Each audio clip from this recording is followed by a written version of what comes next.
Hello দর্শক, আসসালামু আলাইকুম। Welcome back to my channel. চলে এলাম আরেকটা নতুন রেসিপি নিয়ে। আমার আজকের রেসিপি হচ্ছে দুধ কচুর ডগা রেসিপি। আমি আজকে হেলেন্ডাল দিয়ে এই দুধ কচুর ডগাটা রান্না করেছি। দেখতে যেমন লোভনীয়, খেতে কিন্তু ভীষণ মজা হয়েছে।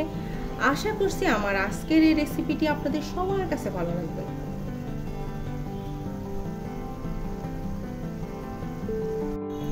হেলেন্ডাল দিয়ে কচুর ডগা রান্না করার জন্য আমি এখানে দেখুন 5 পিস রুই মাছ নিয়েছি। রুই মাছটাকে খুব ভালোভাবে ধুয়ে ক্লিন করে নিয়েছি এবং একটা পাতিলে দিয়ে দিয়েছি। আমি এখানে দুধ কচুর ডগা নিয়েছি, অনেকগুলো নিয়েছি। তো আমি এটা রান্না করে নিব। তো মাছের সাথে আমি প্রথমে এখানে হাফ কাপের মতো হেলেন্ডাল নিয়েছি। হেলেন্ডালের পুরো ভিডিওটা আমার চ্যানেলে দেওয়া আছে, কিভাবে ডাল গোটা থেকে ভাঙানো এবং কিভাবে সিদ্ধ করা সব কিছু দেওয়া আছে, আপনারা চাইলে দেখে নিতে পারেন। তো এই পর্যায়ে আমি 4 টেবিল চামচের মতো সয়াবিন তেল দিয়ে দিলাম। দিয়ে দিচ্ছি 1 টেবিল চামচ আদা বাটা, 1 টেবিল চামচ রসুন বাটা, আরও 1 টেবিল চামচ দিয়ে দিচ্ছি। আসলে কচু রান্নার ক্ষেত্রে রসুনের পরিমাণটা একটু বেশিই লাগে, আর আদাটা অবশ্যই দিবেন, এতে করে আপনার কচুটা রান্না করলে আর গলায় ধরবে না। তো রসুন আর আদার কাঁচা গন্ধ চলে যাওয়ার পরে আমি এখানে একটা পেঁয়াজকে কুচি করে দিয়েছি আর একটা টমেটো দিয়ে দিলাম।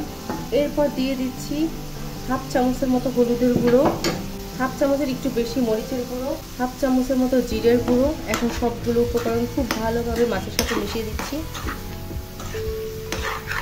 তো মশলাটাও আমি 2-3 মিনিট একটু কষিয়ে নিচ্ছি।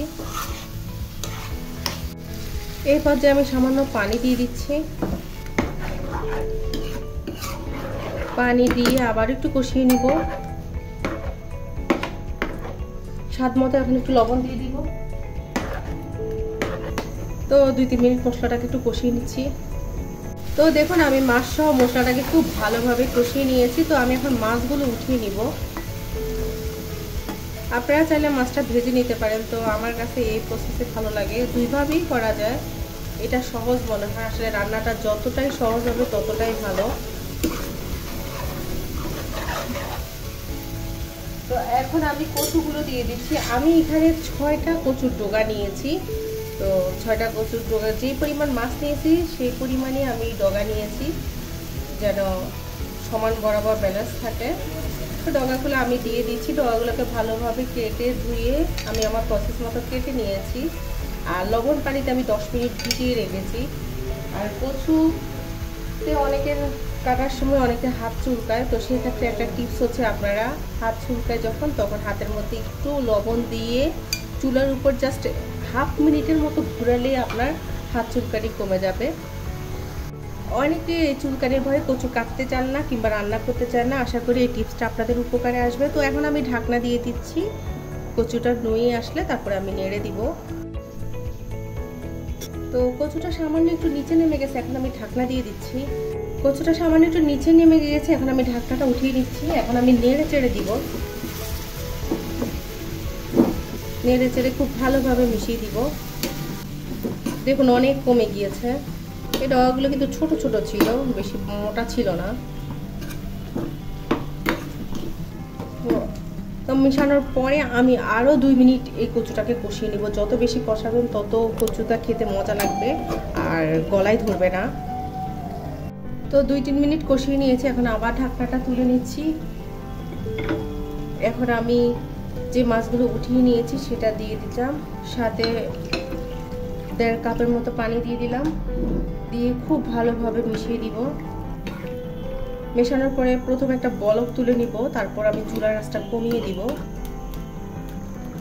তো কচুর মধ্যে বলক উঠে গিয়েছে, এখন আমি ঢাকনাটা দিয়ে দিচ্ছি। চুলার আঁচটা একটু মিডিয়াম থেকে একটু কমিয়ে আমি রান্না করে নিব যতক্ষণ পর্যন্ত কচুটা পুরোপুরি সেদ্ধ না হয়। প্রায় আধা ঘন্টা রান্না করার পর আমি এখন ঢাকনাটা তুলে নিচ্ছি। আমি আবার অফ ক্যামেরায় কচুটা বারবার নেড়ে চেড়ে দিয়েছি। আপনারা চাইলে এই কচুটা ইলিশ মাছ কিংবা চিংড়ি মাছ দিয়ে রান্না করতে পারেন। তো আমার বাসায় আমার বাচ্চারা পছন্দ করে না, সেজন্য আমি মাছের পেটি দিয়ে রান্না করছি। কারণ পেটিটা খুব সহজেই কচুর সাথে মিশে যেতে পারে। তো আমি নাড়াচাড়ে মিশিয়ে দিচ্ছি।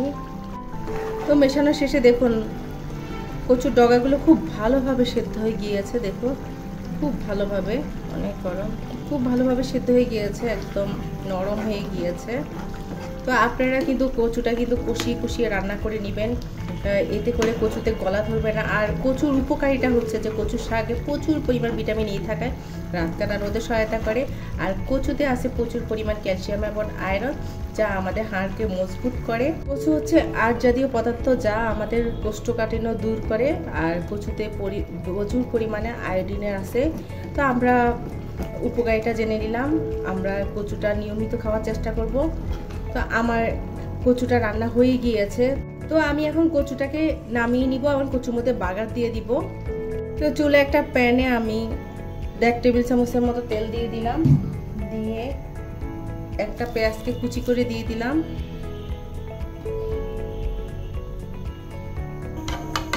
তো পেঁয়াজটা ব্রাউন করে বেজে নিব। তো দেখুন পেঁয়াজটা ব্রাউন কালার হয়ে গিয়েছে, আমি চুলাটা বন্ধ করে দিচ্ছি। এখন আমি এগুলো কচুর মধ্যে দিয়ে দিব। তো কচুর মধ্যে আমি বাগারটা দিয়ে দিয়েছি। তো শেষ পর্যায়ে আমি একটু ধনিয়া পাতা কুচি দিয়ে দিলাম তো ফ্লেভারের জন্য। ভীষণ মজার এই দুধ কচুর ডগা রেসিপিটি হেলদি রান্না করলে ভীষণ মজা লাগে। আপনারা অবশ্যই বাসায় ট্রাই করে আমাকে কমেন্ট বক্সে জানাবেন। আর উপকারিতার কথা তো বলেই দিলাম। তো আমার আজকের এই দুধ কচুর রেসিপিটি আপনাদের কাছে কেমন লেগেছে, ভালো লাগলে একটা লাইক দিবেন আর আমার চ্যানেলটিকে সাবস্ক্রাইব করবেন। আজ তাহলে এই পর্যন্ত, সবাই ভালো থাকবেন। আল্লাহ হাফেজ।